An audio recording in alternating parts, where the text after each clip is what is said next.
Hello everyone, welcome back to another video of basic knowledge of trading। तो आज हम बात करेंगे option buying versus option selling की। पहले यार हम ये डिस्कस कर लें कि ऑप्शन है क्या। ठीक है, तो पहले ऑप्शंस जो है वो यूज़ किया जाता था फ्यूचर्स की पोजीशन को हेज करने के लिए। मतलब कि अगर मार्केट जो है वो फ्यूचर्स में कोई ट्रेड कर रहा है तो उसके लॉसेस जो हैं वो लिमिट कर सके, उसके लिए ऑप्शंस का इंट्रोडक्शन हुआ था। एक एग्जांपल लेके मैं आपको बताता हूँ कि अगर जैसे बैंक निफ्टी जो है वो 48,000 पे चल रहा है। ठीक है, और हम उसका फ्यूचर परचेज कर रहे हैं विद एन एक्सपेक्टेशन कि भाई मार्केट जो है वो ऊपर जाएगी। तो उस लॉसेस को रिड्यूस करने के लिए अगर मार्केट हमारे अगेंस्ट जाती है तो हम 48,000 का पुट ऑप्शन जो है वो हम ख़रीद लेते हैं, ताकि अगर मार्केट ऊपर जाने की जगह नीचे चली जाती है तो हमको जो लॉसेस है वो सिर्फ उस प्रीमियम के हों जो हम पे कर रहे हैं पुट ऑप्शन बाय करने के लिए। ठीक है। तो एक तरीके से कह सकते हैं कि ये एक इंश्योरेंस टाइप का होता है कि अगर मार्केट हमारे फेवर में नहीं जाती है तो हमारे लॉसेस जो हैं वो सिर्फ उस प्रीमियम के हो, बाकी जितना मार्केट नीचे जाएगी फ्यूचर्स में हमको जितना लॉस हो रहा होगा वो हमको इस क्या कहते हैं ऑप्शन के थ्रू हमको मिल जाएगा। राइट। तो आई होप ये चीज़ क्लियर होगी हो। तो अब आते हैं हम नेक्स्ट डिस्कशन पे कि ऑप्शन बाइंग और ऑप्शन सेलिंग क्या है, कि वो एक दूसरे से अलग कैसे हैं, किस में क्या सिनारियो है and all that. So option buying is just like buying an insurance. ठीक है, जिसके अंदर हम कुछ प्रीमियम पे करते हैं विद एन एक्सपेक्टेशन कि मार्केट एक स्पेसिफिक कंडीशन में जाएगी, और अगर वो उस स्पेसिफिक कंडीशन में जाती है तो प्रीमियम जो है वो बढ़ जाता है, और फिर हम उस क्या कहते हैं ऑप्शन को सेल कर लेते हैं और अपना प्रॉफिट निकाल लेते हैं। ठीक है। तो जितना भी प्राइस के अंदर मूवमेंट आएगा, लेट्स टेक एन एग्जांपल कि हमने एक ऑप्शन परचेज किया 48,000 का कॉल विद एन एक्सपेक्टेशन कि मार्केट ऊपर जाएगी। तो मार्केट जैसे ही 48,000 से ऊपर जाना शुरू करती है तो ये जो प्रीमियम जो है, जो हमने ऑप्शन खरीदा है उसका जो प्रीमियम है, लेट्स टेक एन एग्जांपल कि वो 200 रुपये का था। तो जैसे जैसे मार्केट ऊपर जाती रहेगी ये 200 का जो प्रीमियम है ये भी इंक्रीज़ होता रहेगा। ठीक है, और जैसे जैसे मार्केट ऊपर जाएगी इसका प्रीमियम इंक्रीज़ होगा, जहाँ पे हमको लगेगा कि भाई यहाँ पे दिस प्रॉफिट इज़ इनफ, वहाँ पे हम उस ऑप्शन को सेल ऑफ कर देंगे और अपना प्रॉफिट कैप्चर कर लेंगे। बट होता क्या है कि अगर प्राइस उस डायरेक्शन में नहीं जाता है या फिर एक सर्टेन टाइम के बाद वापस उसी लेवल पे आ जाता है जहाँ पे हमने परचेज़ किया था, तो प्रीमियम जो है उसका अमाउंट, जो प्रीमियम है उसकी वैल्यू जो है वो रिड्यूस हो जाती है। This is also called as time decay, क्योंकि जो भी हमारे ऑप्शन का हम परचेज या सेल करते हैं उसकी एक स्पेसिफिक एक्सपायरी होती है, वो वीकली हो सकती है, मंथली हो सकती है। तो जब टाइम रिड्यूस हो जाता है उस एक्सपायरी का तो प्रीमियम भी रिड्यूस हो जाते हैं। उसके ऊपर हम एक और वीडियो बनाएंगे ऑप्शन गीक्स पे, तो जब वो बनाएंगे तो फिर वो भी आप देख लीजिएगा। ठीक है, अभी के लिए हम इसको सिर्फ टाइम डिके का नाम ले दे देते हैं, बाकी वो ऑप्शन गीक के अंदर वो क्या है वो वहाँ पे देखेंगे। ठीक है। तो अब आते हैं कि ऑप्शन बाइंग और ऑप्शन सेलिंग के अंदर फ़र्क क्या है। वेल, ऑप्शन बाइंग को आप ऐसे देख सकते हो कि जैसे आप एक इंश्योरेंस बायर हो। ठीक है, आपके पास एक गाड़ी है, आपने उसका इंश्योरेंस खरीद रखा है। ठीक है।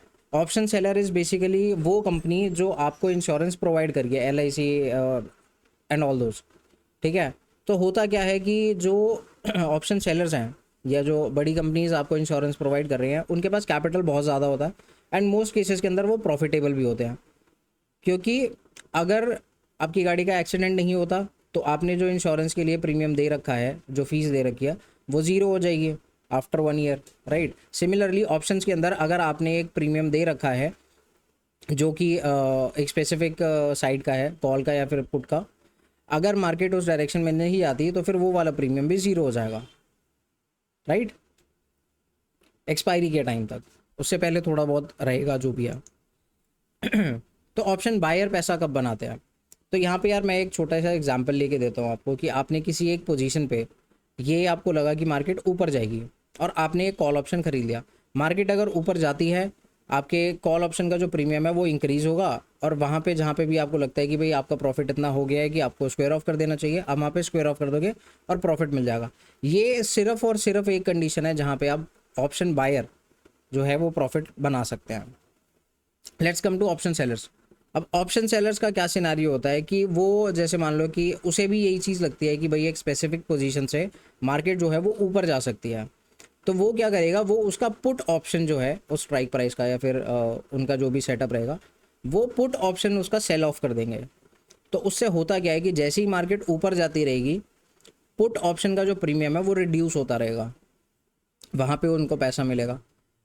सेकेंडली, अगर प्राइस ज़्यादा कोई मूवमेंट नहीं करता और उसी रेंज के अंदर रहता है और by the time of expiry वो लगभग उसी प्राइस के आसपास होता है जिस प्राइस पे उन्होंने सेल किया है, तो भी प्रीमियम जो है वो at the time of expiry zero हो जाएगा और ऑप्शन सेलर्स को तब भी प्रॉफिट होगा।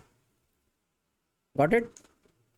तो बेसिकली ऑप्शन बायर जो हैं वो सिर्फ एक कंडीशन के अंदर पैसा बना सकते हैं आउट ऑफ द 3 पॉसिबिलिटीज़, ठीक है, जबकि कि ऑप्शन सेलर जो है वो 2 कंडीशंस में पैसे बना सकते हैं। अब ऑप्शन बायर के पास सिर्फ 33% विनिंग प्रोबेबिलिटी है, जबकि कि ऑप्शन सेलर के पास 66% विनिंग प्रोबेबिलिटी है।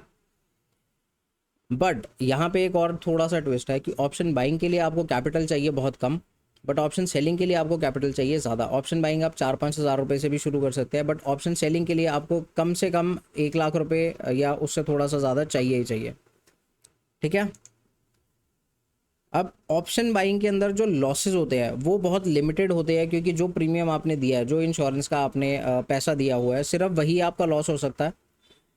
अदरवाइज अगर जो मार्केट है वो आपके फेवर में जाती है तो प्रॉफिट की जो लिमिटेशंस हैं वो लिमिटेड नहीं है, वो अनलिमिटेड प्रॉफिट्स आपका हो सकता है। मार्केट जितना ऊपर जाएगी या जितना नीचे जाएगी आपके फेवर के अंदर, आपको उतने प्रॉफिट्स मिलते रहेंगे, ठीक है। अब जैसे इंश्योरेंस कंपनी का है कि आपने इंश्योरेंस लिया है किसी एक गाड़ी का, ठीक है, तो आपने प्रीमियम तो पे कर दिया, अगर गाड़ी में कोई एक्सीडेंट होता है तो उसकी लिमिट नहीं है ना कि कितना उसके अंदर क्या कहते हैं इंश्योरेंस कंपनी को पे करना पड़ेगा उसको ठीक कराने के लिए, right.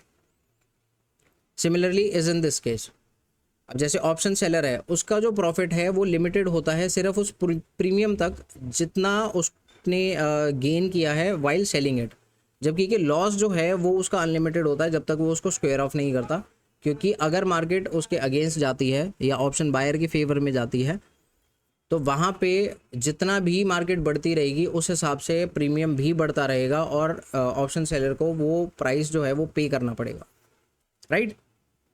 I hope everything is clear till now. तो इन शॉर्ट ऑप्शन बायर्स जो है उनको कैपिटल कम चाहिए होता है, नॉलेज थोड़ी सी ज़्यादा चाहिए होती है, अंडरस्टैंडिंग ऑफ मार्केट थोड़ा सा ज़्यादा चाहिए होता है to be profitable. Where as option sellers के फेवर के अंदर टाइम डीके भी है, ठीक है, प्लस प्रोबेबिलिटी भी उनके फेवर में है, because they have like 66% probability की मार्केट उनके फेवर में रहेगी, ठीक है। तो both have their own pros and cons, तो भाई उस हिसाब से थोड़ा वाइजली चूज़ करना कि भाई आपका कैपिटल क्या है, आप कैपिटल के हिसाब से अपना रिटर्न क्या एक्सपेक्ट कर रहे हैं, प्लस आपको मार्केट की अंडरस्टैंडिंग कितनी है, मार्केट का नॉलेज कितना है सेटअप का एंड ऑल। तो उसके बेसिस पे अगर आप चूज़ करो कि भाई ऑप्शन बाइंग करनी चाहिए या सेलिंग करनी चाहिए, that would be better, right. So that's it for this video. हम नेक्स्ट वीडियो में मिलते हैं और नेक्स्ट टॉपिक पे डिस्कशन करेंगे उस पर। I hope you all liked our video, so thank you for watching, take care.